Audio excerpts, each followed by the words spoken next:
అస్మద్గురుభ్యో నమ. శ్రీ సీతారామచంద్ర స్వామి పరబ్రహ్మణ్యే నమ. ఆండాళ్ దివ్య తిరువడిగళే శరణం.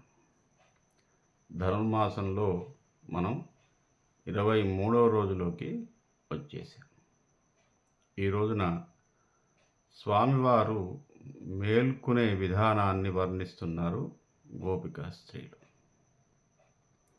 ముందుగా తనే విన్నపం చేసుకుందాం. నీళాతుంగస్తనగిరితటీ సుప్తముద్బోధ్య కృష్ణం పారాద్యం సంసృతిశరశిరసిద్ధమధ్యాపయంతి సోచ్ఛిష్టాయాం సచినిగళితం యాబలాత్కృత్య భుంక్తే గోదాతస్యై నమ ఇదమిదం భూయయే వాస్తు భూయః. అన్నవయల్ పుదువై ఆండాళ్ அரங்கருக்கு பன்னுத்திருப்பாவை பல்பதியம் இன்னிசையால் பாடிக் கொடுத்தாள் நற்பாமாலை பூமாலை சூடி கொடுத்தாளை சொல்லு சூடி கொடுத்த சுழற்கொடியே தொல்பாவை பாடியருளவல்ல பல்வளையாய் நாடினி வேங்கடவர்க்கென்னை விதியென்ற விம்மாத்தம் நாங்கடவா வண்ணமே నల్గు. 23వ పాశురంలో స్వామివారు మేలుకొల్పుతూ ఏ విధంగా మేలుకోవాలో కూడా వర్ణిస్తున్నారు. ఆ విధంగా స్వామివారిని ప్రార్థన చేస్తున్నారు గోపికాశ్రీలందరూ కూడా. మారిమలై ముయంగిల్ మన్నిక్కిడుందురంగుం ஷீரேஷிங்க மறிவித்து தீவிஜித்து பேரிமயிர் போங்கவே பாடும் பெருந்தரதை மூறி நிவரிந்து முயங்கி புறப்பட்டு போதுருமா பாலோ நீ பூவை பூவண்ணா உன் கோயில் நின்று இங்கனே பொந்தருளி கோப்படு யஷீரிய சிங்காசனத்திருந்து யாம் வந்த காரயமாராய் நருளே லோரும்பாவாய். మారిమలై పర్వత గుహల్లో ముజంగిల్ పర్వతం గుహల్లో పరుండినటువంటి నిశ్చలంగా నిద్రపోతున్నటువంటి క్షీరేశింగమరి విత్తు శౌర్యము గల సింహము వర్షాకాలంలో మారిమలై వర్షాకాలంలో పర్వత గుహలో పడుకొని ఉన్నటువంటి శౌర్యము గల బలిష్టమైనటువంటి సింహము శింగమరివిత్తు తీవిరిత్తు తెలివి తెచ్చుకొని లేచి తీవ్రంగా జూలును అటు ఇటు ఊపి వేరిమేర్ పొంగ వెప్పాడుం పరిమళములు గల తన యొక్క జూలు వెంట్రుకలు అటు ఇటు విప్పారి ఒకసారి జలధరించి ముజంగి పురప్పట్టు బయటకు వచ్చినట్లుగా వర్షాకాలంలో గాఢ నిద్రపోయి తనంతల తానే మేల్కొని ఒకసారి అటు ఇటు చూసి జూలు విదిలించి శరీరమంతా ఒకసారి చాచి తీక్షణమైనటువంటి చూపులతో కలియజూసి